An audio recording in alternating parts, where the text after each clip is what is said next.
Bueno, buenos días o buenas tardes ya a todo el mundo.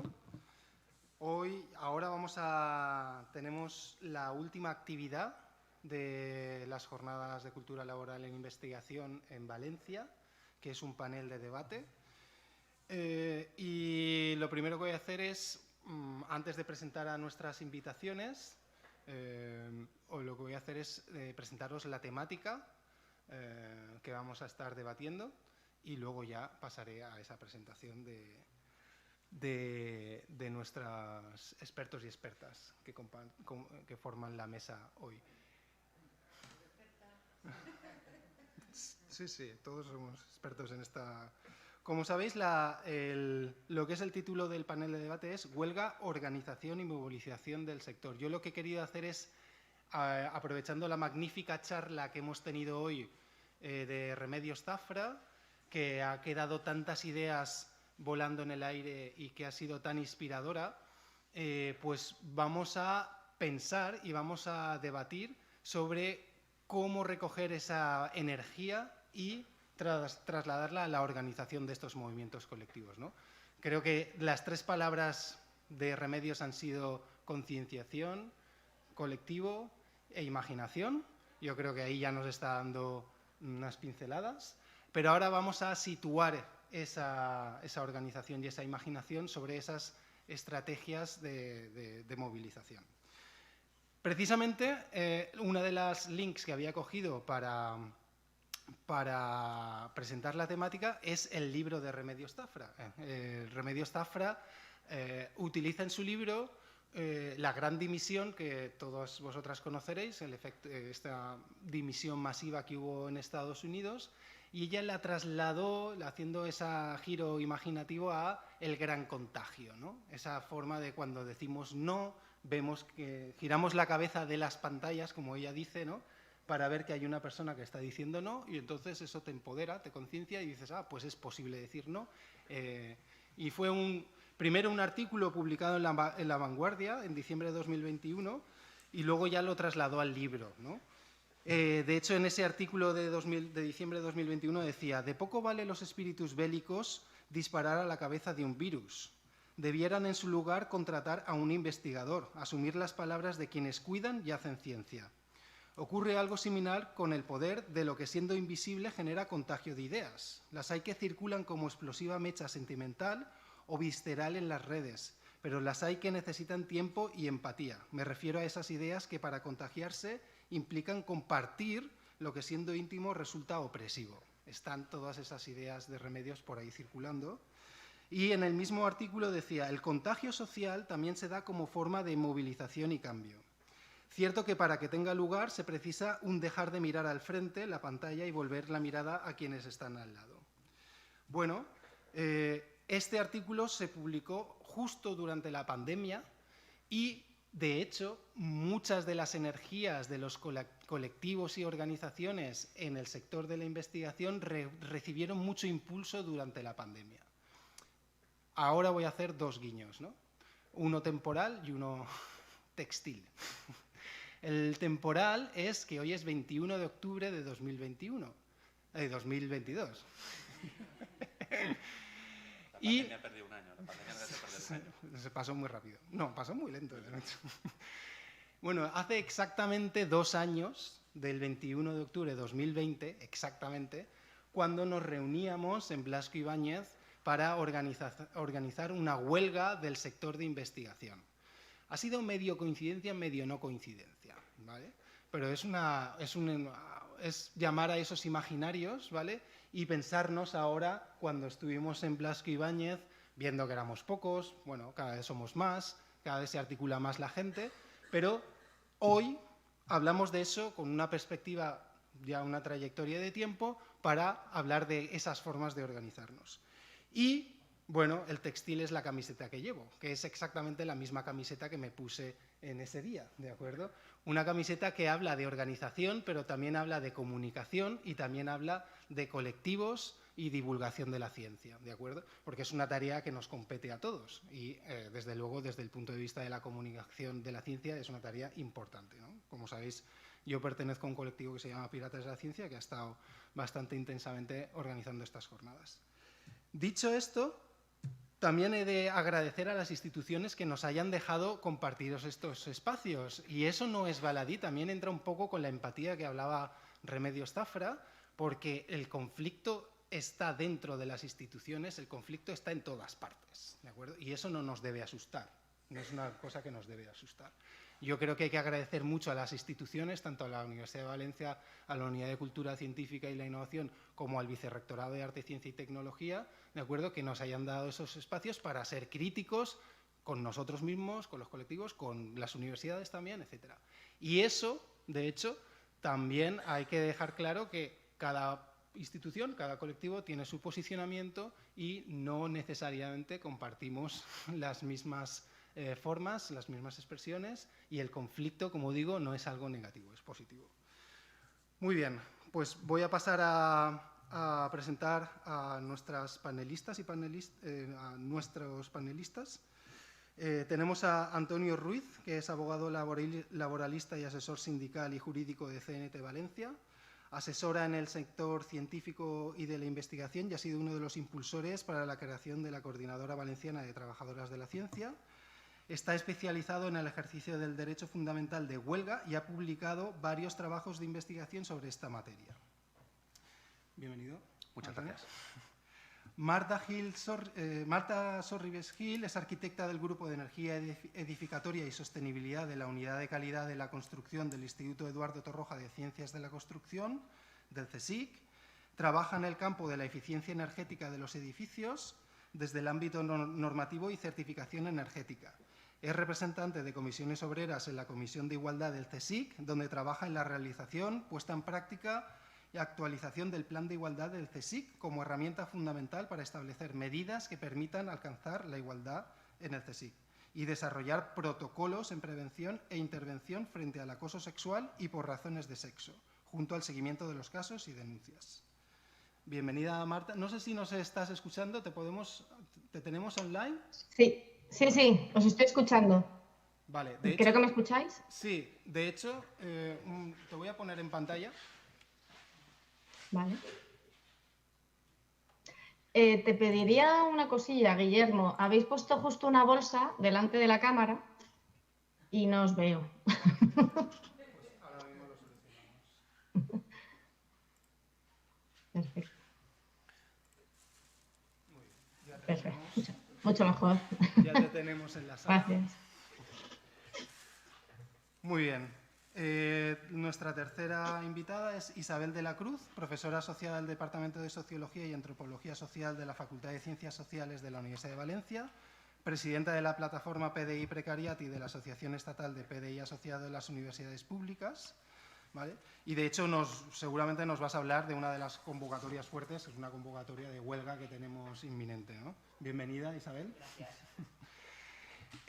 Y por último tenemos a Noemí Sánchez Nacher, doctora en neurociencias, perito penal forense, profesora asociada en la Facultad de Psicología y Logopedia, activista por los derechos de las personas usuarias de cannabis y feminismo interseccional, y hoy representa al colectivo de Rebelión Científica. Bienvenida. Gracias. Muy bien, pues como sabéis, lo que es el panel de debate y discusión se basa en realizar preguntas. Voy a hacer una primera pregunta rápida por turnos y después iré haciendo unas preguntas ya específicas a personas y luego entraremos en preguntas de respuesta general, ¿de acuerdo? La primera pregunta para animar y para caldear, que vamos a hacer así en turnos rápidos, es ¿cuál es vuestra, con todo este contexto que os he dibujado, ¿no? ¿Cuál es vuestra lectura o la medida de la temperatura que hacéis del estado actual de este conjunto, de esta constelación de organizaciones que representan al sector de la ciencia y la investigación desde ese punto de vista más transversal, ¿no? Por ejemplo, si quieres, Marta, puedes hacer tú la primera contribución y vamos haciendo el turno. Sí, perfecto. Bueno, pues, a ver, mi lectura, digamos, más o menos personal es que pues, ahora mismo es cierto que hay una movilización, ¿no? y una mayor actividad un poco desde diferentes plataformas y diferentes sectores, pero me parece que falta un contexto un poquito más colectivo, más global y de entender y de actuar desde un punto más comunal, que creo que es un poco como el déficit o el hándicap que tenemos ahora. Pero bueno, valoro que por lo menos la evolución de estos últimos años ha sido como a mayor actividad y digamos, una evolución positiva. Así que nada más, rápidamente. Muy bien, Marta, gracias. ¿Antonio? Sí, yo coincido con la compañera, lo que pasa es que también opino, siendo autocrítico, que más allá de la evolución positiva y del crecimiento que ha tenido pues, la organización dentro del sector, también se ha producido un enfriamiento, ¿no? Especialmente tras la aprobación de la nueva Ley de la Ciencia.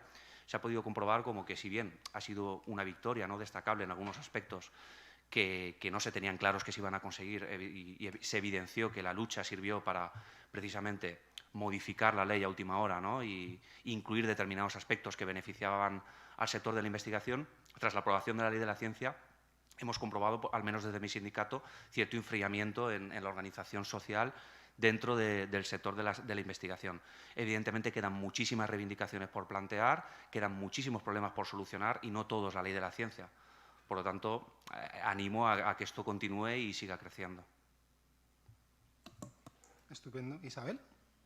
Pues sí, en la línea de los compañeros, sí que se notó después de muchos años, digamos, de una inmovilidad bastante preocupante, tanto en la universidad como en todo el mundo de la investigación, de movilizaciones, porque parecía que estábamos todos súper felices, no había nada aquí, hasta que empezamos a tomar conciencia de nuestra propia situación, y de esto si queréis luego hablamos más adelante.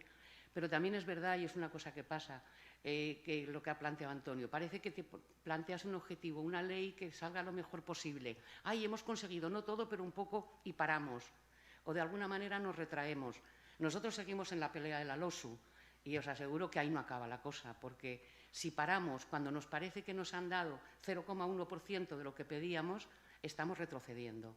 Entonces, en ese sentido, alegría, porque el personal se mueve, y a mí me dio mucha alegría cuando nos llamasteis para la convocatoria de la huelga, hace 2 años, pero que tenemos que seguir fortaleciendo todo esto y haciéndolo más grande. Muchas gracias. Noemí. Bueno, yo en la línea de las compañeras y el compañero, por supuesto, el clima está, bueno, somos conscientes, existen cosas, han habido cambios, hemos conseguido algunos avances, pero por otro lado hay un montón de otras cosas que nos quedan en el tintero. Parece que, como estaba diciendo la compañera, nos dan algo y ya con esto nos conformamos, y esto no puede ser. O sea, está algo, nos han dado algo, gracias, gracias no, lo hemos peleado, pero ahora queremos todo, o sea, no queremos las migas, como decimos mucho. Bueno, yo también soy integrante de la plataforma PDI Precariat. Y bueno, decimos mucho aquello, ¿no?, de que no volem les molles. Vale, muchas gracias. Pues ya yo creo que esta pincelada ya dibuja una cosa que también estaba en la charla de Remedios, es cómo hay esta tensión entre optimismo y pesimismo, ¿de acuerdo? Y eso es una tensión que es positiva, yo no la veo como negativa, es una tensión necesaria, porque no se puede ser solo optimista o solo pesimista, pero ese es el reto, cómo conjugar esas dos vertientes, ¿no? Muy bien, pues vamos a entrar ya en el corazón de lo que son preguntas. Las primeras preguntas van a estar dedicadas a las estrategias y a las movilizaciones respecto a cuestiones de género, de la brecha de género, ¿vale? Como digo, son preguntas que en principio tienen nombre y apellidos, pero cualquier persona que quiera contribuir del panel está, por supuesto, libre para participar, ¿no? La primera pregunta que planteé, en cuanto a tener en cuenta que esto es un panel sobre estrategias y de movilización, era dirigida a Marta, porque es experta en cuestiones de protocolo, ¿no?, para prevenir y prevención en estas cuestiones de desigualdad de género, pero en la movilización para visibilizar y para combatir estas problemáticas hay como muchas estrategias, ¿no? Están las estrategias de visibilización, las estrategias culturales, las estrategias educativas, las estrategias que pretenden ir hacia edades más tempranas, hacia edades más tardías, está el problema del techo de cristal, o sea, hay multitud de cosas que se afrontan de formas muy distintas. Yo creo que hay dos vertientes, una es la visibilización, el participar en cuestiones de cultura, pues hacer eso, actividades culturales que reflejen otros perfiles y poner ejemplos. Pero luego está toda la parte más laboral, ¿no? De prevención, de protocolos, de tal, ¿no? Entonces, si nos podías explicar un poco esas diferencias, también si piensas que alguna es particularmente más eficiente o ataca más los problemas. Supongo que la respuesta es todo es necesario, pero también que nos marques un poco cuáles son los avances que se hacen en esas líneas y sobre todo desde tu experiencia, ¿no? Tienes la palabra. Muy bien.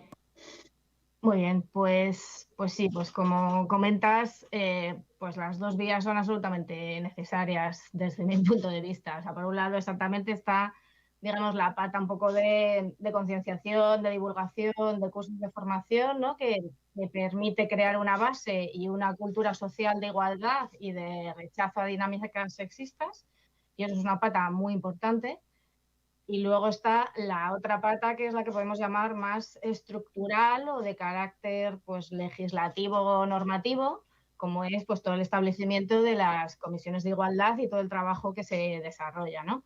Pues desde los planes de igualdad, ¿no? Que es la herramienta fundamental para establecer medidas y para cambiar las cosas, a todo el tema pues, de los protocolos contra el acoso sexual, diferentes instrucciones, normas de funcionamiento. Entonces, esta pata pues realmente es básica pues para cambiar el marco de funcionamiento que establece un poco los límites aceptables, ¿no? Dentro de la sociedad. Y que, pues, digamos, si esta pata legislativa no cambia digamos, y no actúa, pues no permite asumir y consolidar el cambio que se da en la sociedad, ¿no? Es un poco, pues, bueno, sin ser lo mismo, pero un poco, pues, como lo que ha pasado con el salario mínimo interprofesional, ¿no? O sea, más o menos hay una cultura y hay un entendimiento global de que es algo que hay que elevar y que, digamos, que es un mínimo que hay que subir, pero si no se ejecuta y no se pone encima de la mesa y eso no actúa y no se eleva, pues nos quedamos ahí un poco, ¿no? Como a los caballos. Entonces, bueno, pues realmente las dos patas son necesarias y bueno, hay que seguir trabajando en ambas. O sea, ninguna de las dos está realmente 100% consolidada. Vale, pues por seguir con el tema y enlazando con una de las reflexiones que tuvimos ayer en las jornadas, ¿no? Que nos comentaron, bueno, es que no sé cuánta gente de los que está aquí estuvo ayer, pero una de las preguntas que hubo en la mesa fue, en realidad todo esto ya se estaba haciendo desde los años 60, estas luchas se van haciendo y bueno, también para volver a otra de las actividades que tuvimos ayer, en los cortos del Jardín Botánico sí que vimos que hay mejoras, ¿no? Pero luego hay resistencias muy fuertes, ¿no? Por ejemplo, la gráfica de pinzas está ahí y estaba ahí y está, ¿no? O esta pregunta que te quería hacer es que con todas las movilizaciones que se están haciendo, luego viene la pandemia y todas las desigualdades de género se activan, pero de forma no menor, sino de forma bestial, ¿no? Entonces, ¿cuáles son todas esas...? O sea, lo que hay enfrente es tan difícil y tan gordo, en ese sentido, un problema tan complejo, ¿no? Que parece que es muy difícil que todas estas acciones que sí que sabemos que producen movimientos positivos, pero resultan muy difíciles que luego se asienten, ¿no? Entonces, ¿cuáles son la explicación que tú le darías o que tú encuentras a todas estas resistencias de las propuestas institucionales, colectivas, etcétera? Porque hay desde un punto de vista, hay una inclusión de todas estas políticas desde lo institucional, pero no sabemos hasta qué punto toda la inclusión de estas políticas desde lo institucional están siendo tan efectivas como deberían ser, ¿no? Pues sí, desde luego. A ver, lo que está claro es que pues bueno, pues que estamos todavía en una sociedad absolutamente machista patriarcal y eso salta a la palestra en cuanto que llega, digamos, la pandemia o cualquier otro elemento disruptivo y movilizador, pues salta con más virulencia de la que ya hay de una manera estandarizada, ¿no? en la sociedad. Entonces, bueno, pues el problema de fondo es ese, pero es cierto que hay, digamos, un pinkwashing, ¿no? Igual que hay un greenwashing en general en el mundo, digamos, de las empresas, ¿no? Y ya en el propio mundo administrativo, pues en el mundo de la igualdad también hay un cierto pinkwashing, ¿no? Y es cierto que llevamos muchos años luchando con esto, la ley de igualdad desde el 2007, ¿no? O sea, ya llevamos, digamos, camino recorrido y tiempo en el que se podrían haber hecho muchas más cosas, pero hay un problema en la falta de, como dice la propia ley, de igualdad efectiva, o sea, en la traslación y la constatación real de toda esa igualdad, ¿no? Y bueno, y básicamente lo que está constatado también, pues en el último plan de igualdad de la AGE, es que pues hay una falta de estructuras y de medios para llevar a cabo y para implantar todo esto.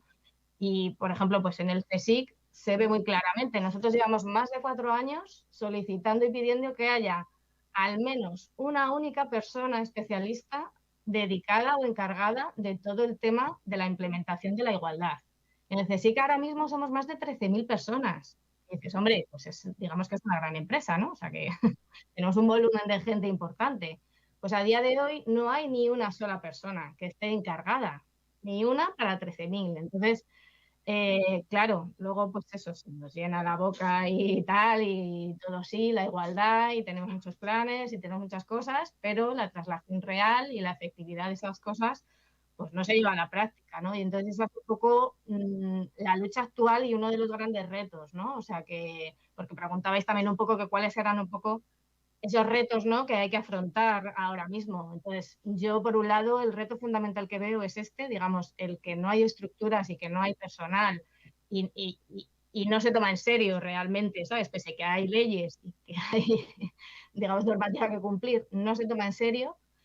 Y por otro lado, digamos, el otro gran reto que veo ahora mismo es un poco el contrarrestar toda la ola de ultraderechismo salvaje que hay ahora mismo, ¿no? Que en el ámbito y en el campo de la igualdad, pues supone un problema muy grande, porque, bueno, pues eso, pues ya sabemos, ¿no? Los que estamos un poco en este campo ya sabemos que, como decía Simón, ¿no?, pues que los derechos de las mujeres pues nunca se pueden dar por consolidados, ¿no? Que siempre hay que estar vigilantes y al quite.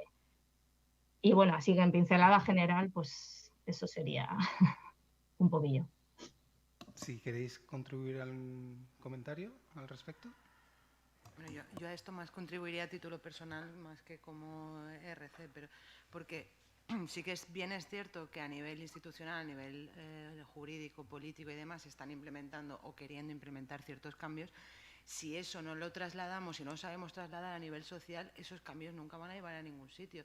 En el momento que haya una crisis, un momento de tensión, un momento de cambio, como ha ocurrido en la pandemia, vamos a volver a los roles y a las normas de género que tenemos aprendidas. O sea, es un cambio que tiene que poder filtrarse en la sociedad, tiene que poder verse en la gente. Lo que es muy complicado que tú se trabaja, se lucha, porque cambian las leyes, cambian las normas, pero luego te juntas con un grupo de chavales o chavalas. Yo, por ejemplo, hago también talleres para chavalada en riesgo de exclusión, y ahí estás viendo las normas y los roles de género arraigados en chavalada de 13 o 14 años. Algo estamos haciendo mal. O sea, desde luego, desde los movimientos sociales estamos queriendo luchar, desde algunos sectores políticos también, pero estamos provocando un cambio social. Ahí queda esta pregunta. Sí, por añadir un poco yo te diría, Noemí, que no solo en la chavalada, porque si te vas a nenes y nenas de primaria, pero de primaria te estoy hablando de 5 años, 6 años, es absolutamente fantástico, lo digo en los términos, entenderme, ver cómo reproducen los roles. Es que en cualquier juego que hagas, Lo ves hace poco con una nena que ya me venía andando así porque estoy preñada, ¿vale? Fíjate ya la asunción del rol donde la llegaba, ya ella estaba preñada y le dolían los riñones, o sea, era alucinante. Entonces, ¿esto qué nos quiere decir? ¿A dónde quiero ir? Realmente, verdad, el aspecto normativo ha ido para adelante, pero lo que es la base social queda un trabajón, pero un trabajón grande, y no digo nada ya si entramos en nuestras instituciones, como la universidad y otro, anda que no nos queda faena. Pues me parece que esto enlaza perfectamente con otra de las temáticas, que es el aspecto educativo, ¿no? Que es donde debemos aterrizar ahí, ¿no? Y para enlazar ahora con otro tipo de luchas educativas que hablan de docencia también, principalmente dirigida a Isabel, pero también abierta a todo el mundo, ¿no? Creo que durante 2011 y 2012 vimos ya asomar las orejas al lobo, ¿no? Pero hubo una respuesta de las mareas verdes, ¿no?, a todas las problemáticas educativas que en principio se situaban más, no sé por qué, en la educación secundaria, pero estaban totalmente ligadas a la universidad, ¿no? Ya antes, como tú dices ahora, veníamos de Bolonia y tal, ¿no? Pero hemos visto que todas esas advertencias ahora están totalmente situadas ya, posicionadas, ¿no?, en la universidad, ¿no?, con todas las problemáticas de la precarización de las plantillas docentes, que tan bien conocéis, ¿no? Y, por otra parte, la universidad también divide, ¿no?, como a dos funciones, que es la investigadora y la docente, ¿no? De hecho, eso es tan fuerte que ahora tenemos dos ministerios, uno de universidad y otro de ciencia, ¿no? Y tenemos dos leyes, una ley de ciencia, tecnología e innovación y la ley de la LOSU, ¿no? ¿Hasta qué punto pensáis que estamos perdiendo energías en habernos dividido tanto por docencia e investigación, incluso en los perfiles que vosotras conocéis también, como el profesorado asociado, que tiene tan difícil asumir esas tareas de investigación, ¿no? ¿Cómo es esa forma que nos están desarticulando precisamente por dividirnos entre docencia e investigación, hasta el punto de que dos leyes que se tienen que complementar, ¿no?, es muy difícil poder atacarlas? Una cosa que estabas diciendo ahora, ¿no? Hemos hecho tantos esfuerzos en la ley de la ciencia, la tecnología y la innovación, y ahora estamos cansados para ir a la LOSU, pero es que la LOSU es tan importante igual, ¿no? A ver, por empezar por el principio, cierto que las mareas verdes pusieron una cosa muy importante, que era la educación pública como un derecho y un deber, ¿no? Pero sí es cierto que se centró mucho en las enseñanzas medias y primarias. También hay que decir que la lucha de compañeros y compañeras de primaria y secundaria lograron que hoy pues, todos los interinos del sector sean reconocidos y tengan un salario, que es lo que nosotros estamos peleando, de igual trabajo, igual salario que aquella persona, digamos, que es funcionaria, ¿no? Y ahí hicieron un trabajo muy bien hecho, hay que reconocérselo. Después esto, pues como tantas otras cosas, pasa por un periodo ahí que se va quedando quieto. Pero lo que tú planteabas en el otro aspecto, el tema de la separación esta loca, porque es una separación loca. Yo creo que separaron los dos ministerios porque había que poner dos ministros, porque en el reparto la cosa no cuadraba, porque es que si no, no hay quien lo entienda, vamos, o sea, o es una cosa así, decir, reparto de poder, este cacho para ti, este cacho para mí, como pasa en los departamentos, ¿no? Que dice, vamos a hacer un departamento nuevo, no, depende de cómo esté la cosa del poder, ¿no? No de las cuestiones académicas, que eso son secundarias. Eso ya vamos a discutirlo en otro sitio. Pero las cosas de poder están ahí. Es una auténtica locura. Si luego tú te lees la LOSU y te dice, ¿a qué se dedica la universidad? La universidad se dedica a la enseñanza, a la formación, a la investigación y a transmitir esos conocimientos a la sociedad. Muy bonito, ¿verdad? Muy bonito. Eso queda precioso, así dicho. La realidad es que investigar es morir. Esto lo sabemos todas. O sea, mira que yo adoro investigar, os lo juro. Me he pasado años de mi vida investigando porque para mí es lo más bonito que hay. Y me gusta la docencia, que me gusta mucho estar con el alumnado, pero a mí investigar me ha encantado toda la vida. Pero mira, ahora no lo hago por las condiciones propias de esta división que tenemos ahí. Se supone que todo el mundo en la universidad es PDI, profesor, o sea, docente e investigador. Personal docente e investigador, que se supone que tienes que hacer las dos cosas. Bueno, esto es lo que se supone. entre el marasmo que supone la docencia, el marasmo que también Remedios hacía antes referencia de la burocracia, que eso ya es, bueno, ¿para qué vamos a entrar en eso? Porque eso es la locura. Te dedicas más horas a hacer papeles que a hacer nada, dicen otra cosa. Lo de investigar queda bastante difícil para la mayor parte de la gente. Cierto es que porque tampoco hay mucho dinero para investigar, nunca lo ha habido y en este país sigue sin haberlo, pero es que también no te posibilitan investigar.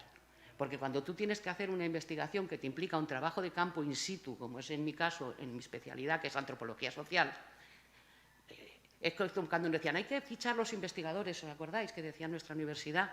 Digo, hombre, y los que esté allí en el alto del maestrazgo le ponéis un punto de fiche, porque, a ver, tú me dirás a mí, los que estamos por ahí, que tenemos que estar por ahí para investigar, ¿cómo lo hacemos? O sea, locuras, absolutas locuras, pero que nos están hablando de un sistema universitario y de ciencia y de investigación que viene de lejos. Esto no es nuevo. Si os acordáis, ya en los años 70 se elaboraron algunos informes maravillosos sobre cómo tenía que ser la universidad del futuro. Y era una universidad que daba mucho miedo y que yo creo que es la que nos están construyendo. Es una universidad que no permite casi nada. No permite casi nada y cada día yo siempre he dicho una cosa y la mantengo. La universidad es una institución precapitalista, tal y como funciona. He dicho precapitalista, digo medieval y con vasallaje, que todos lo sabemos, y con voto censitario, que todos aceptamos, ¿vale? Que esto sí que tiene tela marinera, la democracia y tela, y luego voto censitario. Esto está ahí. En un sistema así, si además le metes elementos de privatización, de capitalismo de último momento, fijaros lo que va saliendo. Va saliendo una cosita divina, donde el personal, sí, es que sale un cóctel chulo, chulo para no comerlo, porque vamos, te fas las clases, a nosotros como profesores y profesoras asociadas te dicen, no, es que tú te tienes que dedicar a la docencia. Ah, ya, pero es que si quieres promocionar tienes que tener investigación y publicaciones. ¿Me explica usted cómo me divido, me multiplico por 2 o por 5? Explíqueme usted el tema. Perdiendo además cantidad de trabajos y cantidad de aportaciones que la gente está haciendo, porque a pesar de todo el personal investiga. A pesar de todo, de lo poco que te lo posibilitan, de que no te dan dinero, de que no te dan tiempo, de que te ponen zancadillas, la gente investiga. Y mucho más de lo que aparenta. Otra cosa, que es el segundo punto, esa transmisión digamos, del conocimiento de la universidad, de lo que se adquiere en la investigación, en los debates y tal, y esa traslación a la sociedad, que ahí sí que nada, ya ahí estamos. Y un ejemplo claro, diría yo, es que te vale mucho un JCR de una revista de no sé dónde, de Inglaterra, vete a saber tú de dónde, que no se lee, más que tus 2 colegas para criticarte, pero si tú has hecho una investigación de tu casa, de Valencia, de la Comunidad Valenciana, la publicas y la publicas en la lengua de casa para que llegue a todo el mundo, 0 puntos. ¿Cómo se transmite entonces el conocimiento? ¿Cómo haces llegar los resultados de esa investigación si realmente a donde tienes que devolver lo que es a la sociedad donde vives te lo imposibilitan? Bueno, lo dejo ahí, que hay muchas más cosas. Vale, esto es una de las partes pesimistas necesarias, ¿vale? Para abordar bien la realidad hay que tener conciencia de cómo es la realidad, ¿de acuerdo? Exacto. Tenemos preguntas optimistas también. Sigo con el tema y sigo con el tono. También te quería preguntar, Isabel, que una de esas consecuencias de lo que nos ha llevado es que, según informes oficiales, ¿no?, como el del OSU, hoy en día a las universidades públicas no se les puede llamar universidades de forma legal, porque incumplen las propias universidades casi de una forma muy mayoritaria los requisitos para que se puedan llamar universidades, ¿no? O sea, la contratación temporal ha de ser menor del 40% y solo, o sea, 32 de 48 universidades públicas no lo cumplen, ¿de acuerdo? O sea, que en las propias definiciones de lo que debe ser una universidad, eso no se cumple, ¿no? Y eso es una de las grandes desafíos, yo lo llamaría así, que el sector organizado, los colectivos, hemos de luchar por transformar ese dato, ¿no? ¿Vale? Porque eso es una cosa que, como conflicto, somos nosotros, los colectivos y nosotras, los que hemos de estar ahí trabajando. Entonces, ¿cómo se está organizando el sector del profesorado para combatir ese gran desafío? Y, en concreto, la pregunta sería, desde la LOSU, ¿cómo estáis movilizándoos, ¿vale?, para transformar ese dato? A ver, lo de la ilegalidad de nuestras universidades es manifiesta, palpable, patente, evidente, no hay ni que darle vuelta. Yo creo que se libra la Universidad de Jaén, por ahí. O sea, el resto lo incumple si tenemos departamentos con un 80% de profesorado asociado. No un 40, un 80. O sea, esto es así. Y además, y subiendo, que se dice, nada de bajar, que vamos subiendo. En este sentido. Nosotros empezamos esta lucha contra esto hace 4 años, ya fueron 4 años, ¿verdad, Teresa?, que empezamos a plantear que teníamos que plantarnos, porque esto no podía ser, y empezamos a reunirnos gente, y bueno, ahí tiramos con ello y sabéis que fuimos a una huelga que duró varios meses. La primera huelga que se hacía de profesorado asociado para precisamente denunciar esa precariedad, esa situación, la ilegalidad de las universidades, que el ministro Castel me decía, yo no puedo decir eso, Isabel, es irregularidad. Digo, no, eso es ilegalidad, majo. O sea, es ilegalidad y lo que es ilegal es ilegal. O sea, y si no, pues cambia la ley y dice, se pueden tener contratados temporales hasta el 95%, ya está. Y entonces ya dejar de ser ilegal. Cosa que no me extrañaría, por otra parte, porque estos son capaces de eso y demás. Pero bueno, nosotros empezamos esa pelea para denunciar esta situación, que es una situación que impide realmente no, todo. Es que, un poco por lo que decía también Remedios, imaginaros tú te estás de profesora asociada y te dicen que cada año renuevas, ¿o no? ¿Cómo te organizas la vida? ¿Cómo te planteas tú organizarte el próximo curso, no solamente del trabajo, de tu casa, de los niños y niñas, que eso sigue siendo bastante carga nuestra, etcétera? ¿Cómo planificas? ¿Cómo planificas lo que estás investigando? ¿Cómo planificas acabar tu tesis? ¿Cómo planificas? No puedes planificar tu vida. O sea, vives en un aire vital, no solamente laboral. Luego la otra, que encima no te pagan. Es que, como decía un compañero muchas veces, se están aprovechando primero de nuestra vocación y después de nuestra estupidez, porque, claro, dar clases, dice, bueno, lo hago por vocación, trabajo, no sé qué, pero es que no te pagan. Y yo lo siento mucho, por lo que estábamos hablando antes con Noemi. Yo, voluntariado a las instituciones públicas, no. El voluntariado para otros sitios sí es que fa falta, pero a las instituciones públicas, señores, no. Es decir, y parece que estamos haciendo voluntariado, o sea, porque no te pagan. Esto es una de las cosas que más nos costó hacer entender cuando empezamos con el proceso y que la gente asumiera algo que hasta ese momento no tenía asumido por el aura de la universidad. Eres un trabajador, eres una trabajadora súper explotada. Y esto os puede parecer una tontería, pero costó, porque asumirse como trabajador, trabajadora, no el profe o la profa, ¿no?, que tiene cierto aura, que ya casi ninguno, porque la universidad va perdiendo prestigio a marchas forzadas, pero bueno, es decir, llegar a esa conciencia de soy un trabajador, soy una trabajadora, en unas condiciones laborales que no se pueden llamar ni pésimas porque son peores, es decir, y cómo empezar a partir de ahí a trabajar y a luchar. Eso fue el proceso nuestro, que yo creo que es bastante importante y que tuvo, si queréis luego lo analizamos, pero tuvo mucha importancia en muchas cosas. Porque ahora con la LOSU que nos estamos planteando, llevamos de pelea con la LOSU, con el ministro Castells, con el ministro Subirat, seguimos de bronca, pasado mañana tendremos una reunión, porque luego encima te hacen una enmienda que dicen que es que tú no sabes leer. O sea, porque la lees y dices, pero qué barbaridad está diciendo esto. Y llamas y te dicen, ay, es que lo has entendido mal, porque lo que estamos haciendo es beneficiaros. Bueno, pues chicos, escribe para que lo entienda. A ver, porque es que no sé.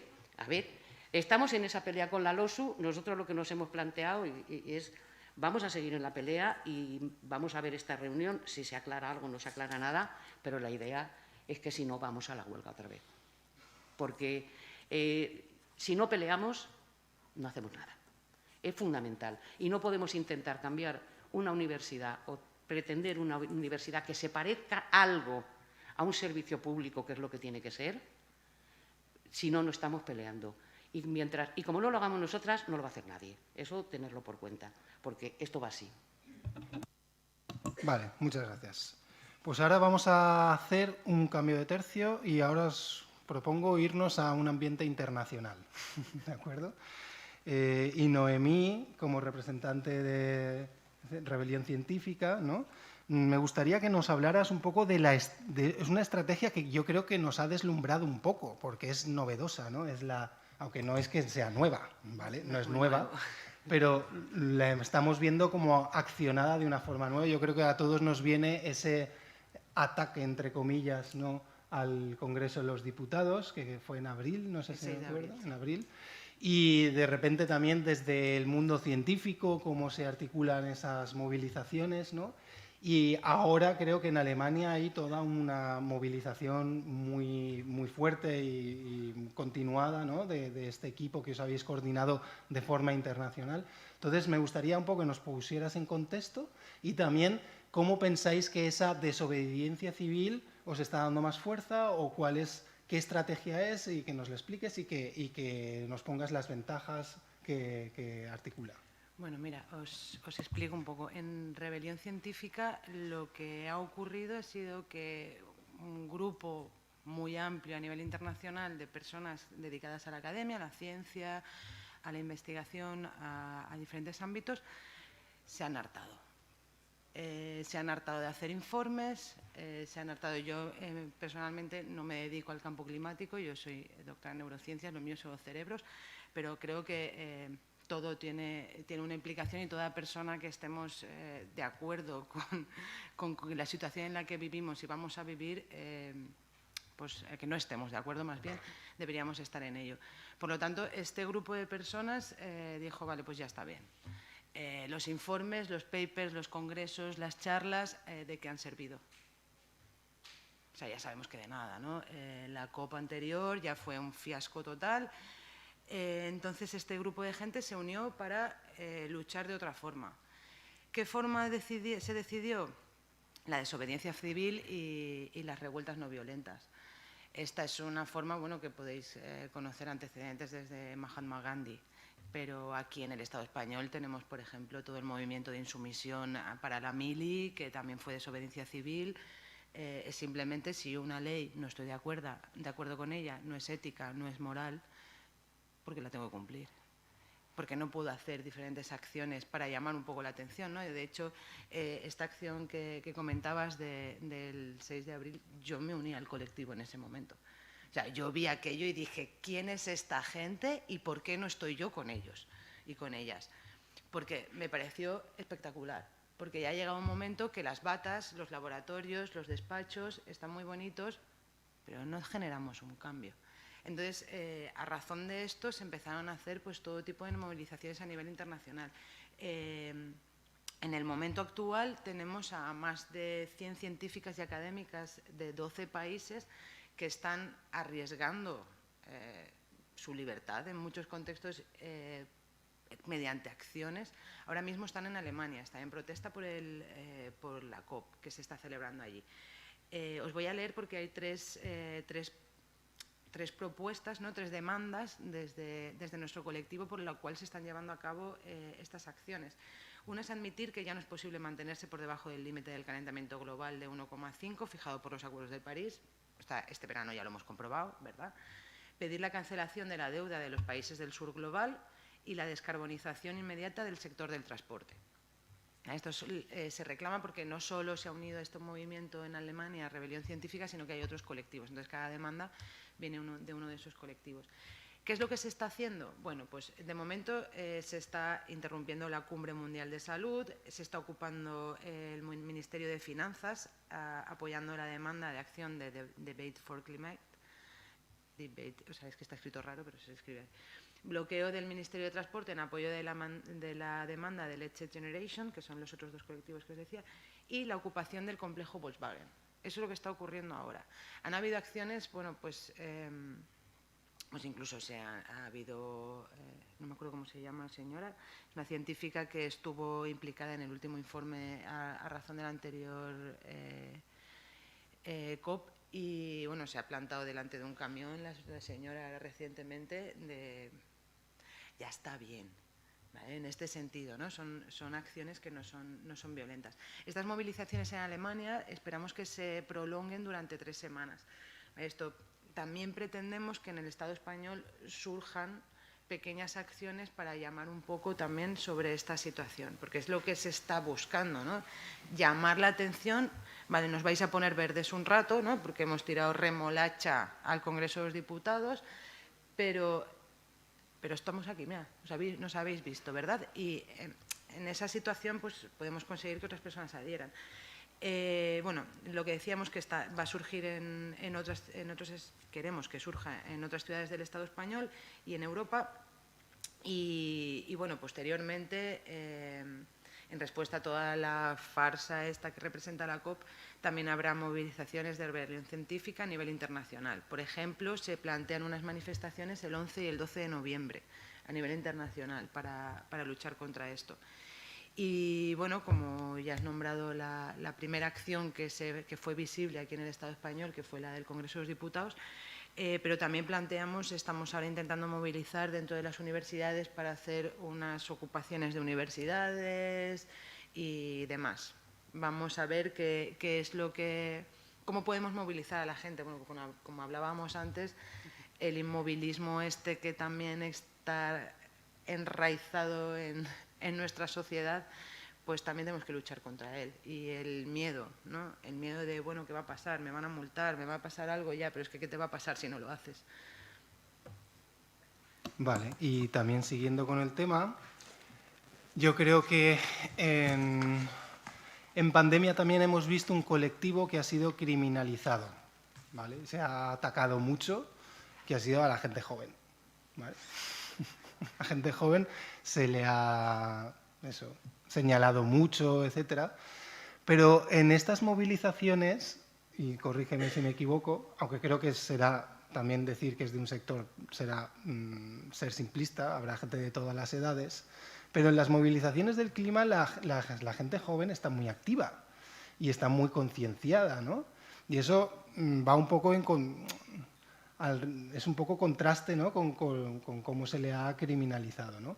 Entonces, me gustaría que hablaras de cuál es esa implicación de las nuevas generaciones, de cómo se están movilizando realmente, de cómo están intentando, recuperando un poco las ideas de Remedios Zafra, usar la imaginación, ¿no? En ese tipo de combate también, en ese tipo de lucha, y cómo se están implicando, ¿no? Y habría que reconocer, romper una lanza también, que no solo viene de la pandemia, yo creo que ya tenía una trayectoria bastante larga, no es una cosa que nazca hace 2 años, ¿vale? Pero probablemente en la pandemia lo que hemos visto es la crítica, ¿no? Entonces, si podías hablarnos un poco de cómo la gente joven está participando en rebelión científica, supongo que el sector de predocs, ¿no? Será bastante activo, etcétera, etcétera. Bueno, en rebelión científica tenemos personas que incluso han dejado sus carreras científicas, están sus doctorados y sus postdoctorados para luchar por esto. O sea, estamos a este nivel.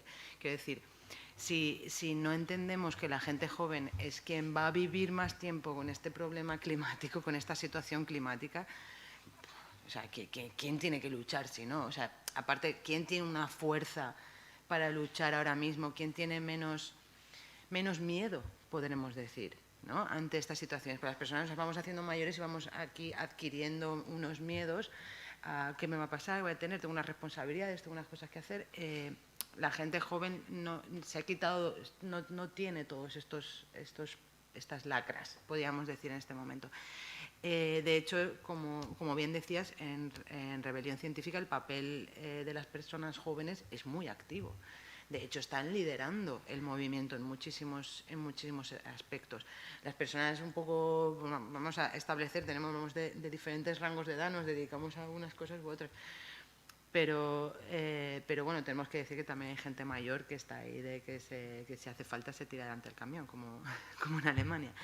Y bueno, tampoco es fácil, ¿no? Como siempre, hablar de la juventud, ¿no? Es un todo y toda la juventud pensamos en pues la pandemia, los chavales aquellos de Mallorca, pues leches, los chavales de aquellos de Mallorca fueron una minoría respecto al total de la población de juventud en el Estado.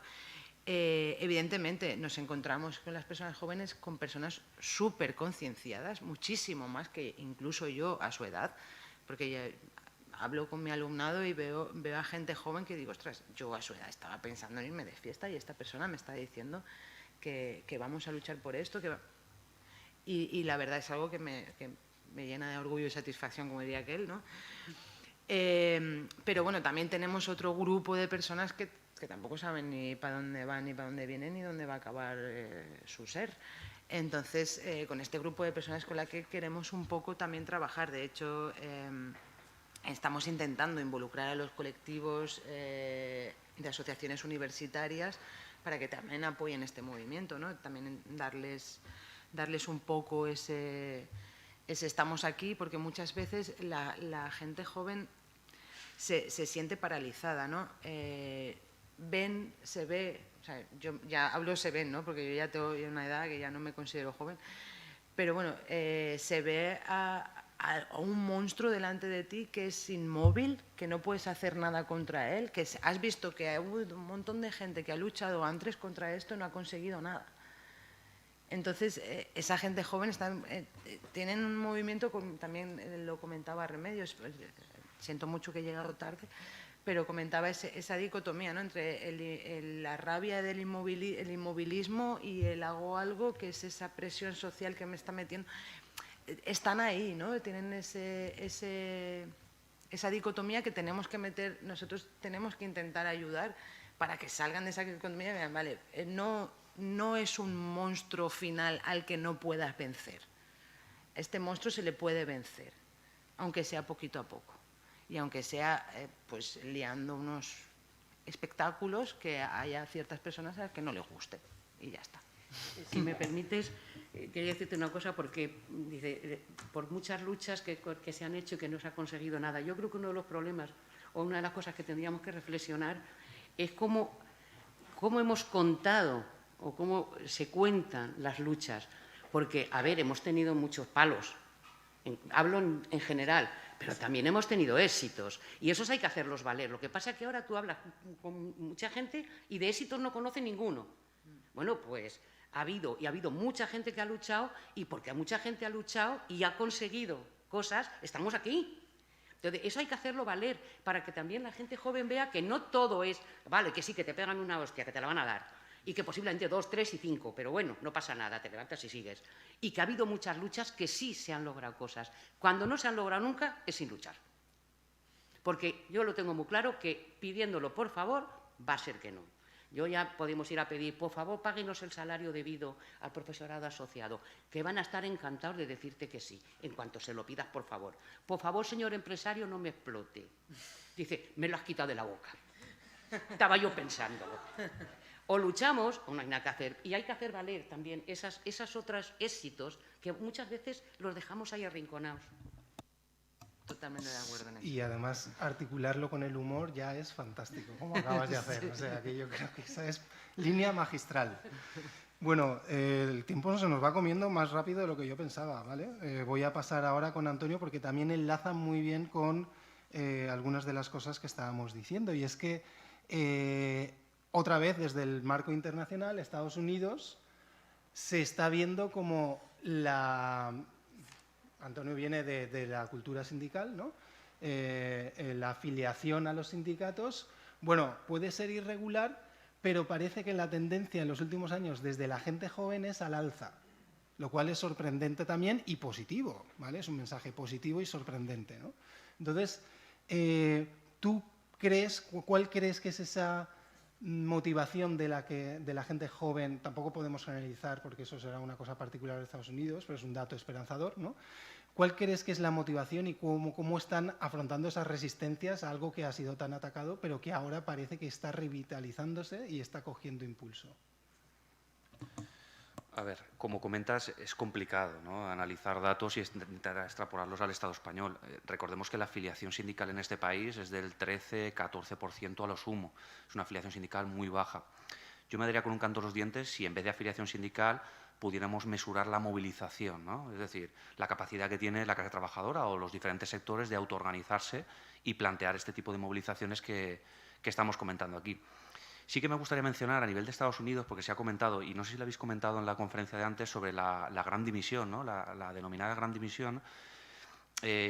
Lo podemos utilizar para hacer un análisis, ¿no?, de la situación actual, de la precariedad que se puede estar viviendo en Estados Unidos y en otras partes de Europa, porque recordemos este fenómeno se está extendiendo también a otros países, a otros estados-nación, pero yo lo veo problemático en el sentido de que al final una gran dimisión puede ser sintomático de que existe un problema, pero ¿y si le llamamos en vez de la gran dimisión la gran organización? Es decir, ¿por qué tenemos que hacer dimisiones voluntarias, ¿no?, bajas voluntarias, irme de la empresa y no organizarme con los compañeros y las compañeras que están allí, que están sufriendo esa misma situación e intentar revertir o cambiar las cosas, ¿no?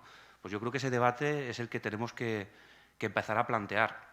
Hilándolo con el sector de la ciencia, la huelga del 21 de octubre, evidentemente, fue un paso importante, minoritario, como ha comentado Guillermo, ¿no?, pero la comunicación y ahí el tema de las victorias fue muy importante, fue salir a la palestra, fue que el sector se organiza, que el sector es capaz de aglutinar a PDI, a Predoc, a Postdoc, a servicios auxiliares de laboratorio, no nos olvidemos de ellos y de ellas, ¿no? O sea, que al final el sector de la ciencia es cierto que ha dado un paso, quizá también, ¿no?, debido a la pandemia, a esa valoración social que ha tenido y que parece que ahora se ha olvidado, ¿no?, de los investigadores y las investigadoras durante estos 2 últimos años, que ahora parece que ya no existan, pero en ese momento eran los y las diosas, ¿no?, los que nos iban a sacar de esto y evidentemente había que hacer inversión y eran los mejores. Ahora ya no se habla apenas de esto. Es positivo que hayan surgido nuevas coordinadoras, no solo a nivel internacional como Science for the People, creo que era, pero bueno, a nivel del Estado español pues han salido diferentes coordinadoras, diferentes movimientos como Marea Roja, como la Coordinadora Valenciana de Trabajadoras por la Ciencia, de aquí, etcétera, etcétera. Todo eso es positivo, ¿no? Pero al final ese aumento de asociacionismo, a mi entender, lo que debe de hacer es intentar aglutinarse, organizarse y evitar corporativizarse. Es decir, que los PDI vayan por su lado, que los postdoc vayan por otro, que los servicios auxiliares de los laboratorios vayan por otro, que al final están en el mismo barco, ¿no? Y en ese sentido sí que creo necesario hacer cierta autocrítica, en el sentido de que hay que caminar hacia esa unión, porque al final las movilizaciones individuales, aunque ahora los compañeras están con la problemática de la nueva ley y viven su problemática específica, el resto de sectores deberían de estar precisamente, o deberíamos de estar apoyando estas movilizaciones, porque al final el sector de la enseñanza, universitaria o no, nos afecta a todos y a todas, al igual que la investigación y al igual que todo lo que está en este conglomerado de colectivos. Y nada, la revitalización, lo que comentábamos antes de por qué se ha revitalizado este tipo de asociaciones nuevas que han ido surgiendo y luchas en el sector de la ciencia. Uno, evidentemente, es la COVID-19, ¿no?, que ha servido positivamente para que el sector de la investigación se aglutine y se organice, pero la precariedad no ha acabado, y es lo que he dicho al inicio. Este es un primer paso, evidentemente quedan muchos más, queda muchísima precariedad. Una indemnización de 12 días por año trabajado es irrisoria para el sector de la investigación. Se está aplicando el contrato fijo discontinuo para el sector privado, ¿no?, por llamarlo de alguna forma, y no se está extrapolando al sector de la investigación, que precisamente proyecto tras proyecto es un fijo discontinuo de primero de derecho, y todo esto es lo que hay que seguir luchando a través de la organización social. Vale, estupendo. Me has juntado 2 preguntas, la verdad. Ah, sí, porque te había poco tiempo. Claro, perfecto. No, y además yo creo que estamos viendo una cosa, así como un poco ya de resumen de las contribuciones individuales. Creo que una cosa que podríamos dejar flotando es, bueno, lo laboral es conflictivo. No podemos, ¿por qué tenemos pesimismo y optimismo? Precisamente por eso. ¿Y qué significa que sea conflictivo? Que no vamos a llegar a una situación donde ya no haya conflictividad. Es que en la ciencia hay conflictividad, pero en cualquier otro sector laboral hay conflictividad porque lo laboral es conflictivo, ¿vale? Entonces, no podemos esperar a llegar a una situación puramente optimista. No se puede. Ahora, para rescatar todas las cosas muy positivas que se han dicho, hay que visibilizar esas cosas optimistas, hay que visibilizar los éxitos por muchas razones, por razones vitales, y también por razones de estrategia, ¿no? O sea, cada éxito es la motivación, ¿de acuerdo? Por mínimo que sea. Y eso yo creo, os hago un poco crítica, y crítica interna también, que es algo que debemos aprender, ¿no? Que muchas veces desde el sector estamos como diciendo, es que sí, hemos conseguido esto, pero nos falta todo esto. Hombre, claro, es que es infinito, el camino es infinito, no hay fin, no hay límite, ¿no? Pero precisamente por eso tenemos que reivindicar cada éxito, festejarlo, divertirnos y, como habíais hecho, poner ese humor, ¿no? Y ese toque de pasarlo bien en el... No sé si queréis comentar un poco sobre este tipo de contexto y de... Mira, yo una de las cosas, porque cuando nosotros empezamos la huelga aquella, todo el mundo nos decía que estábamos bastante loquitas, lo cual no quiere decir que no sea, es posible, ¿eh? No digo yo que no, pero bueno. Pero hay una cosa, luego nos decían, después de tantos meses de huelga y lo que habéis peleado y lo que habéis sufrido y todo, ¿no habéis conseguido nada? No. No. Vale, no hemos conseguido igual trabajo, igual salario, eso está todavía ahí pendiente. Pero sí conseguimos una cosa, lo que os decía antes. Primero, el reconocimiento propio como trabajadores y trabajadoras, que eso ya es fundamental. Porque si no te reconoces como tal, no tienes derechos como trabajador y trabajadora. Eres ahí un no sé quién que anda por un departamento. Pero si no eres un trabajador o una trabajadora, no tienes derechos como tal. Eso fundamental. Dos, hacer que esa ilegalidad que decía antes Guillermo de la universidad, lo que está ocurriendo con las universidades públicas, lo hemos puesto ahí a la cara de toda la sociedad. La gente de repente supo que existían unas universidades, que existía un profesorado que no cobraba, que las universidades que se suponen que son la sabiduría, el templo de todo, están cometiendo ilegalidades permanentemente y todo esto salió. Todo eso se hizo patente, se hizo evidente. Yo creo que eso es mucho, aunque parezca poco. Que no hemos acabado, obviamente. Que aquí queda mucha faena por hacer. Pero también todo eso yo creo que es algo importantísimo y que logramos que además una cosa que salió aquí en Valencia tuvo una repercusión brutal en todo el Estado, que de hecho hemos constituido una asociación estatal, o sea que todas esas cosas, que es lo que os decía antes, eso lo hemos de hacer valer para que la gente no diga que luchar no vale, porque da igual porque nunca consigues las cosas, sí se consigue. Y yo insisto, hay que luchar, luchar, luchar. Y con la gente joven, yo se lo digo mucho al alumnado, digo, la única diferencia entre vosotros y yo es muy fácil. Hostias nos van a caer a todos. Pero yo como voy de salida, me van a dar aquí. Pero vosotros venís de entrada y os van a dar en la cara. Entonces, más vale irse protegiendo. ¿Algún comentario?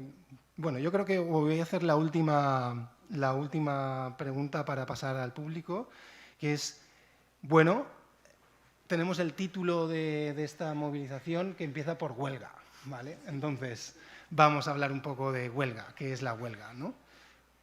Uy, tenemos aquí, ha pasado... Ah, vale. No, creo que Marta se tenía que ir, a la 1 se tenía que ir, entonces, si puedes, para que no moleste con que la cierres, yo creo que sí. Sí. Vale, estupendo. Muchas gracias. Bueno, entonces, en respecto a huelgas, también hay mucha diversidad. Hay huelgas por el clima, hay huelgas de la mujer, hay huelgas raciales, hay huelgas de trabajadores, hay huelgas de muchos tipos de huelgas que no son todas iguales, que no todas movilizan igual, que tienen sus diversidades, sus particularidades.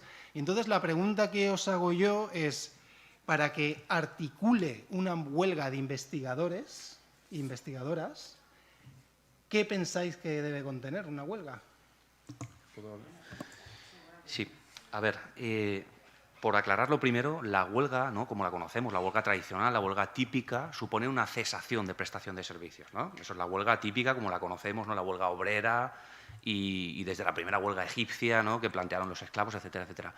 Recordar antes que nada, la huelga es un derecho fundamental, es decir, es un derecho reconocido literalmente en la Constitución y que está especialmente protegido, ¿de acuerdo? Es el artículo 28.2 y cualquier trabajador o trabajadora tiene el derecho de hacer la huelga y ni la empresa, ni la administración, ni ningún organismo puede limitar ese derecho, ni puede despedir, ni puede sancionar, ni puede tener ningún tipo de represalia por haber ejercido ese derecho de huelga. Esto es muy importante porque en la huelga del 21 de octubre nos encontramos muchísimas consultas de investigadores e investigadoras que tenían miedo, y es normal, el miedo es libre, ¿no? Como yo digo, el miedo es gratis.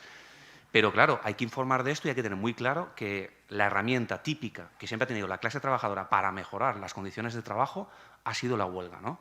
Y a raíz de lo que comentaba Guillermo, el conflicto es algo que debemos de valorarlo como algo bonito. El conflicto es el que ha servido para avanzar a la sociedad, ¿no? A través de conflicto, de luchas, como ha comentado la compañera, hay que verlo como algo positivo. Y en ese sentido, la huelga es un conflicto, y en este caso un conflicto de intereses. ¿Qué ocurre aquí? Como bien comenta Guillermo, nos encontramos con un sector muy atípico, ¿no? Un sector que, al igual que el profesorado, tiene mucha vocación por la investigación, que no quiere hacer daño a la sociedad muchas veces, ¿no? Que no quiere hacer daño al alumnado en otras. Claro, y nos encontramos con un problema. Esto mismo pasa en la sanidad y pasa en otros sectores. Lo que hay que defender en estos casos es que la huelga es no solo para mis derechos como investigador o investigadora, profesor o profesora, sino también por el del conjunto de la sociedad, los alumnos, alumnas, los usuarios, etcétera, etcétera. Y hay que hacer esa pedagogía, es necesario que hagamos esa pedagogía. Y en ese sentido, hilando con la pregunta que se plantea, la huelga debe de estar muy relacionada con la sociedad, debe estar muy relacionada con los movimientos sociales. Y una huelga estrictamente laboral hoy en día está perdiendo muchísima vigencia. Y desde los sindicatos lo sabemos, especialmente los sindicatos más combativos. Por lo tanto, es muy importante el criterio de complementariedad. Complementar esa huelga laboral, es decir, esa cesación de prestación de servicios, esa no acudir a mi puesto de trabajo, con huelgas de otro tipo, ¿no? Como movilizaciones como la que está planteando la compañera, de rebelión científica, con movilizaciones de personas que están solicitando o exigiendo una mayor inversión en ciencia, ¿no? Intentar entrelazar este tipo de colectivos, movilizaciones, con una huelga laboral es lo que consideramos que debe de ser lo más efectivo. Yo quería añadir que, por ejemplo, en investigación es muy complicado el tema de la huelga porque sabes que el trabajo no se va a hacer solo y lo vas a tener que hacer igual, ¿eh? Cuando vuelvas. O sea, es complicado porque de la pregunta la tenía aquí estimada de otra manera, pero el tema es qué diferencia, ¿no? Unos tipos de huelga de unos servicios de otros. Porque no es lo mismo que los trabajadores y trabajadoras de la salud hagan huelga, que haga huelga los funcionarios, una fábrica, porque ahí interfieres en el funcionamiento o de la patronal, pero en este caso es algo sistémico, ¿vale? Va a ser algo contra un sistema. Entonces, tú haces huelga y al final, en muchas ocasiones, la huelga te está repercutiendo negativamente a ti. Entonces, movilizar ahí tiene un caliz más complicado, porque no es lo mismo, por ejemplo, yo como profesora voy a la huelga y, bueno, si luego no acabo el curso, pues es culpa vuestra darme derechos. Y de hecho al alumnado se lo voy a explicar perfectamente, pero en tareas de investigación es que luego vas a tenerlo igual. Entonces, ¿cómo conseguimos explicar a la gente en investigación que esa huelga va a generarle un beneficio y va a ser bueno a largo plazo, que ahora vas a tener unas repercusiones negativas, pero la gente teme mucho las repercusiones negativas, ¿no? Entonces, jugamos en esta aversión-atracción, que quiero tener derechos, pero a la vez no quiero tener unas consecuencias, que es lo que ahora mismo también nos pasa con la huelga que estamos planteando, que hay gente de, ay, sí, quiero ir a la huelga, pero me van a descontar sueldo. Pero son 22 euros, que poco sueldo, pero bueno, te quejar de todo, pero es eso, cómo trasladar ese pensamiento. Ahí, Isabel, yo creo que está... Sí, a ver, hay varias cosas. Tienes razón, y tenéis razón, que es un sector, el de la investigación, pues lo que no haces hoy lo haces mañana. Eso ya lo sabes y ya está. Pero la huelga en sí yo creo que sigue teniendo un valor fundamental como herramienta de lucha de los y las trabajadoras. Fundamental. Que es complicado muchas veces, lo hemos vivido y lo vivimos nosotras con esto. La gente tiene mucho miedo, sí. Muchas veces porque ni siquiera conocen sus derechos. Se lo explicas por activa y por pasiva, pero no está ahí. Hay miedo. Y en la universidad más, porque sabemos cómo funcionan las universidades. Es que si hago huelga me van a mirar mal en el departamento y entonces no me van a permitir promocionar o no me van a dar dinero para hacer este proyecto. Los miedos. Es que me voy a la calle, pues si ya estás en la calle. Pues si es que ya estás. Tú no sufras más, que ya estás ahí. O sea, es que es algo que decir, buscarle es complicado, es complicado. Yo me acuerdo, mira, es una anécdota que le he contado alguna vez porque es muy, muy graciosa. Me tocó vivir en Madrid una huelga de metro brutal.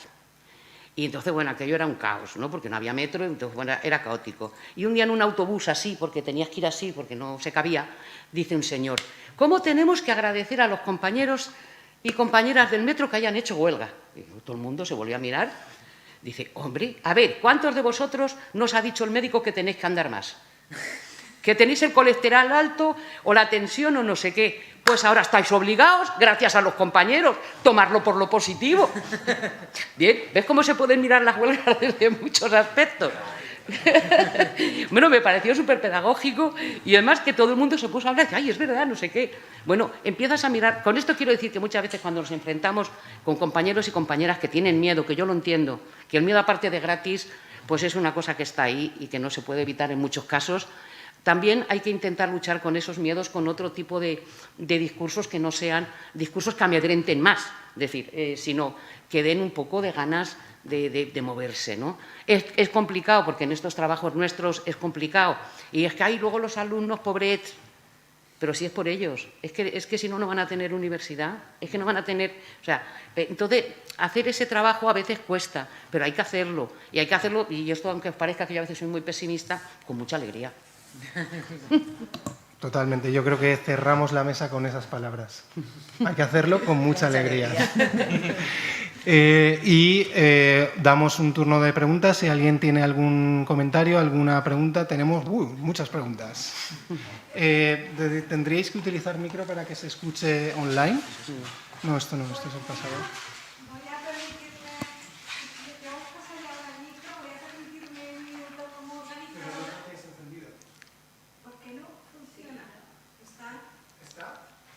Ahora sí. Ahora sí. Igual lleva un delay también, como las imágenes. Sí, me lo alejo. Es que como no se oía. Vale, me gustaría decir dos cosas, un poco a colación de lo que se ha hecho y con mucha alegría.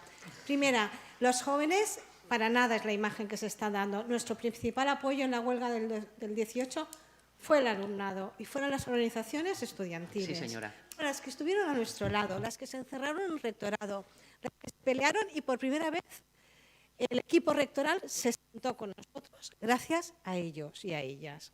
Fue, bueno, espeluznante. Primero. Segunda, con alegría. Cuando estás en estas luchas, compartes, conoces a gente maravillosa, compartes espacios muy, muy fantásticos. Y luego me estaba acordando, cuando hablabas, Isabel, de dos momentos, bueno, hubieron muchos momentos muy buenos, porque, de hecho, este país empezó a hablar del profesorado asociado en el 2018. Antes sabían que estaban. Y eso fue muy importante. Y hubieron dos momentos mediáticos muy divertidos. Uno, cuando en un concurso televisivo a las 7 de la tarde en máxima audiencia, uno de los concursantes dice, no, es que me he dejado esto de ser profesor asociado, porque 200 euros al mes, y aquí, claro, concursando estoy ganando muchísimo. Un doctorado de Bellas Artes en la Miguel Hernández.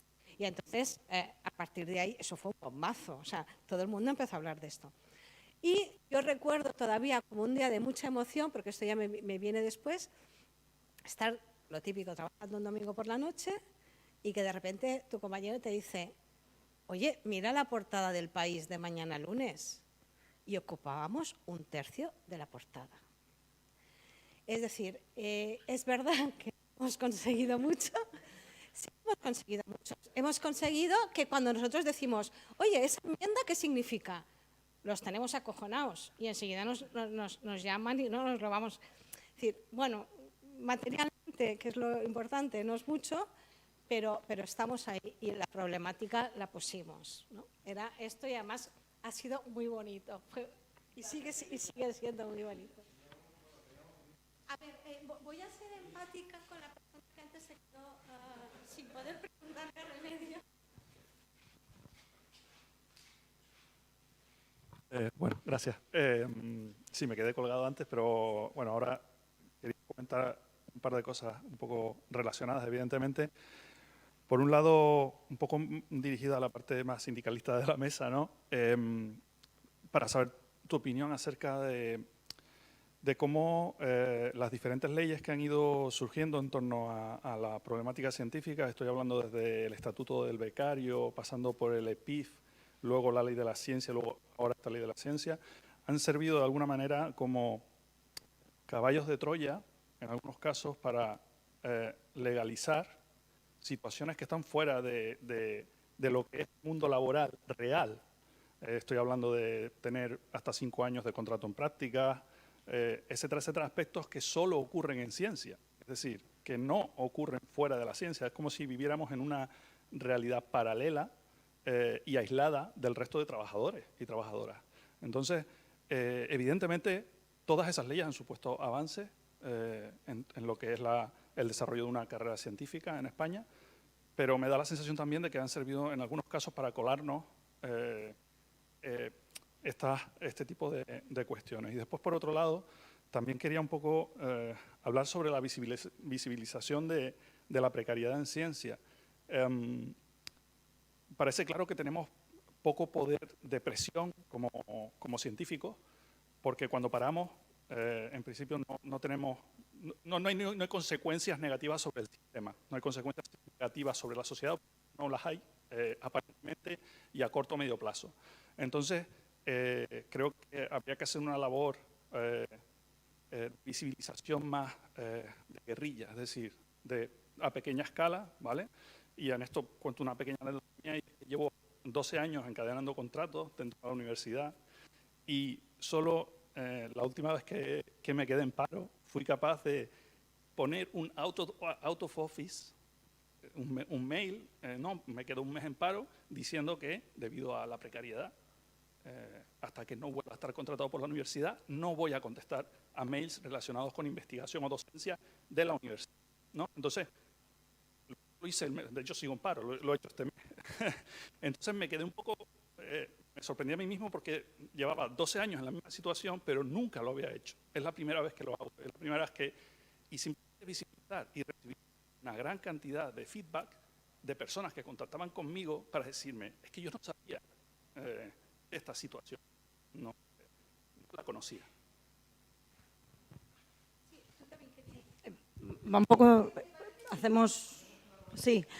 va un poco relacionado con lo que acaba de comentar.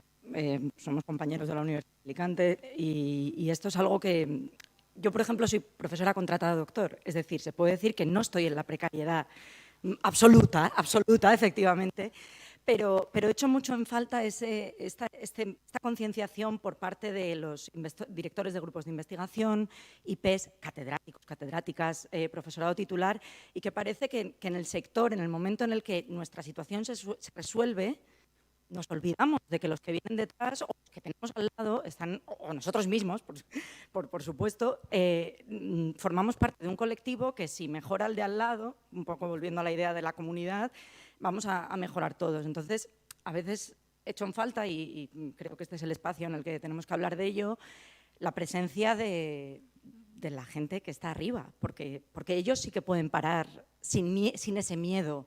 Y creo que tenemos un deber de concienciar al que estemos formando. Yo estoy empezando a formar doctorandas a las que les he informado de estas jornadas y espero que lo estén viendo en streaming, pero a su vez a la gente que está por encima de nosotros, porque son los que realmente apoyan y con los que está hablando muchas veces el Ministerio para realizar las reformas, ¿no? Entonces, simplemente es una reflexión que invito a debatir.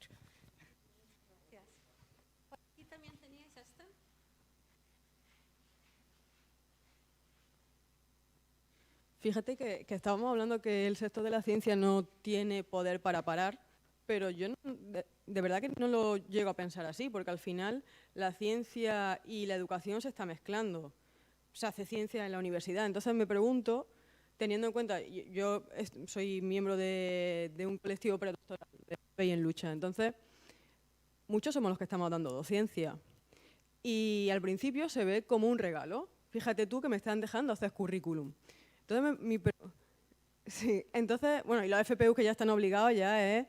Entonces mi pregunta es, si todos los que estamos dentro de la universidad y la ciencia parásemos de dar clases, parásemos de... En cualquier momento sí que se pararía el sistema, sí que tendría una repercusión, por un lado, creo.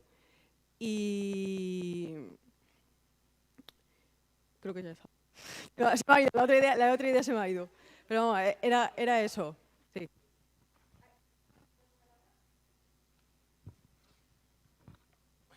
Yo Un poco en línea de lo me ha impresionado mucho lo que has dicho, porque creo que eso tiene muchísimo impacto. Es que es verdad que lo camuflamos, o sea, bueno, no es camuflarlo, es como que no pasa. Sí, a mí también me ha pasado, no sabía que estabas en esa situación, pero es que claro, no sé, si no lo dices, si el correo pues es una manera, ¿no? Creo que es muy importante. Pero en esta línea de lo de la huelga, ¿no? O sea, claro, no pasa nada si no estamos. Al final, seguro que de huelga trabajamos porque estamos psicóticos, perdidos. Entonces, la cosa es qué hacemos durante la huelga. No, aparte, o sea, creo que es muy importante explicar a los compañeros y compañeras por qué hacer la huelga en esa labor de difusión interna, porque, no sé, o sea, los motivos no siempre están tan claros y cada uno tiene los suyos y yo creo que eso ayuda mucho a la empatía.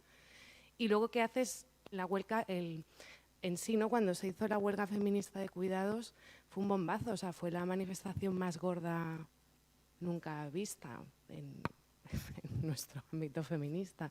Entonces, si hay un día para juntarnos, aunque solo sea uno, yo creo que eso sería bastante importante. Pasamos a micro abierto.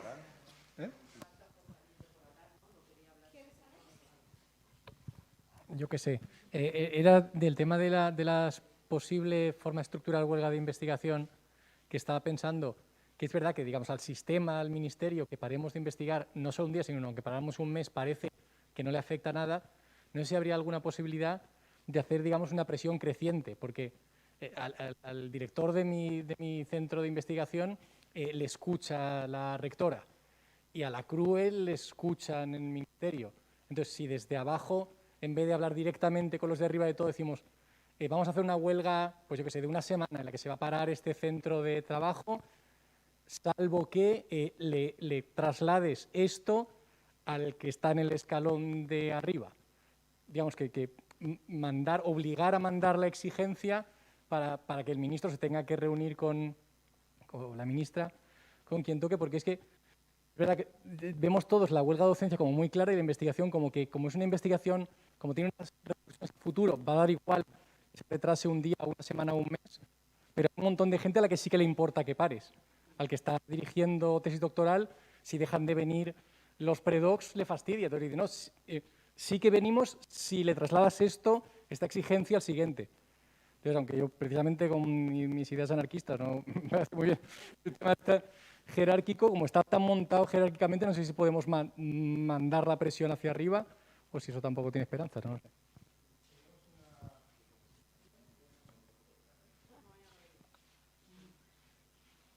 Sí, es que ahora me ha venido la idea que se me había olvidado antes.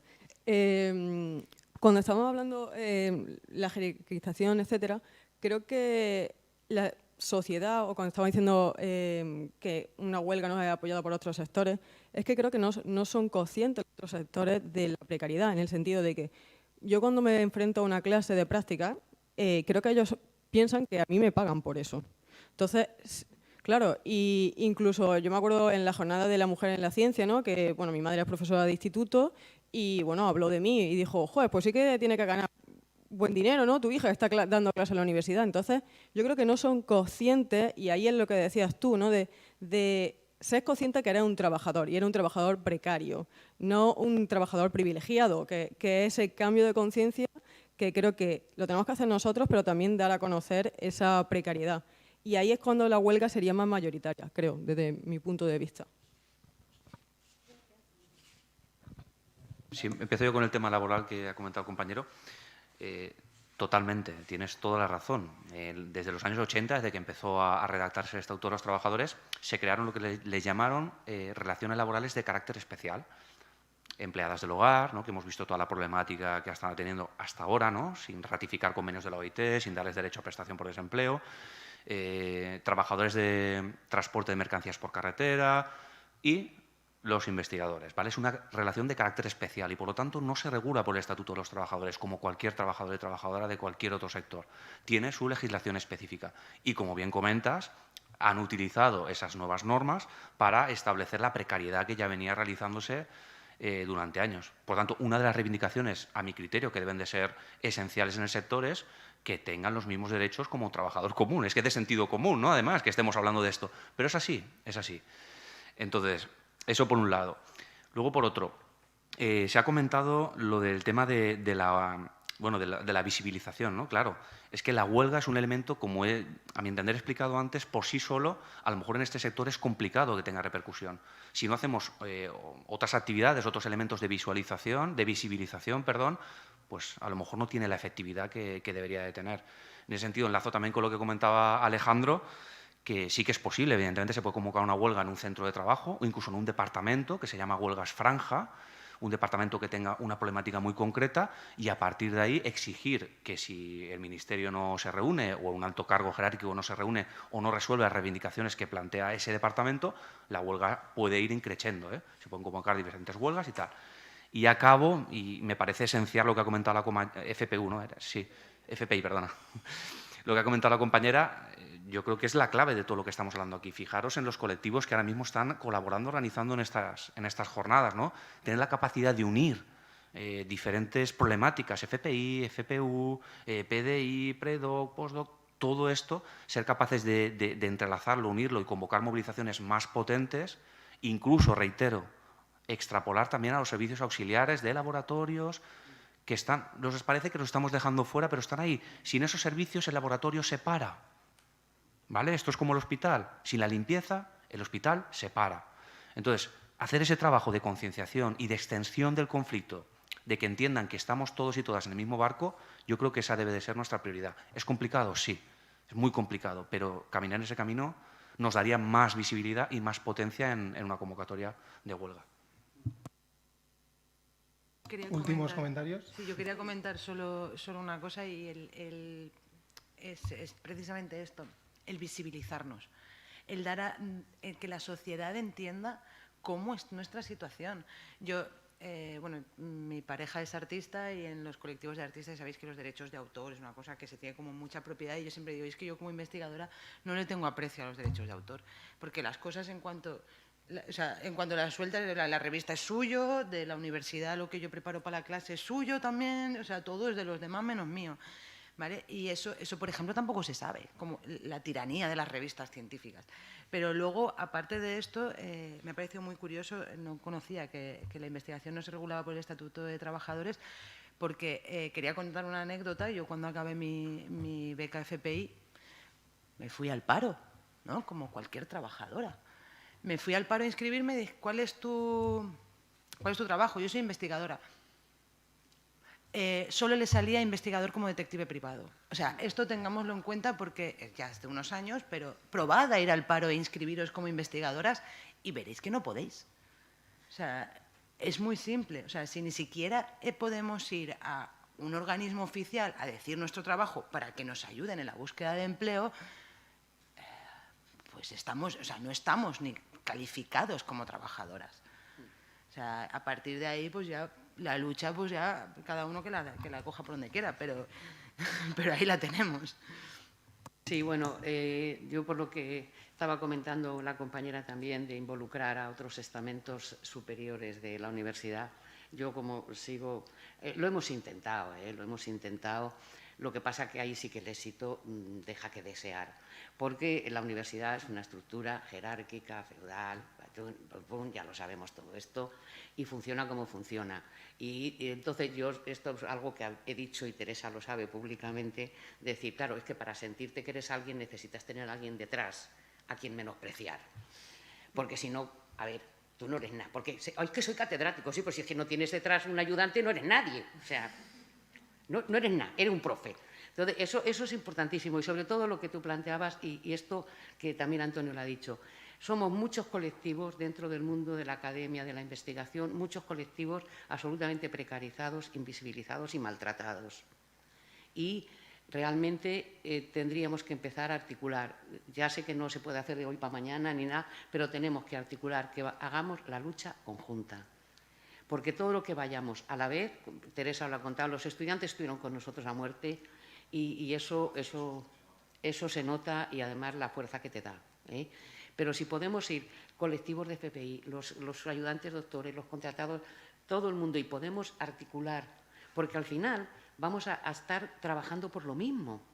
En claridad, yo creo que al final también todo el mundo queremos una universidad pública, decente, como debe ser, donde se pueda investigar bien, donde se puedan hacer las cosas de otra manera. Si estamos peleando por eso, podemos intentar, por lo menos intentar hacerlo colectivamente, aunque cada quien tenga, digamos, reivindicaciones propias muy específicas, pero eso no impide unirlas a otras. Y yo creo que por ahí es donde tendríamos que ir caminando. Vale, pues voy a cerrar la mesa haciendo un poco de conclusiones generales de todo lo que hemos visto esta mañana. Yo creo que podríamos resumir con que el pesimismo es necesario, el optimismo es necesario. Con las palabras de Remedios nos quedaríamos también con concienciación, colectivo e imaginación, ¿no? Daros las gracias, ha sido un placer, me lo he pasado muy bien, sinceramente, teneros aquí y discutir y debatir de estas cosas. Daros las gracias a todo el público que habéis venido, que habéis compartido este tiempo, y también daros las gracias al equipo técnico, que habéis hecho un trabajo estupendo. Nos han comentado muy buen trabajo desde las redes, o sea que estamos todos muy contentos, y un aplauso para todos, ¿vale?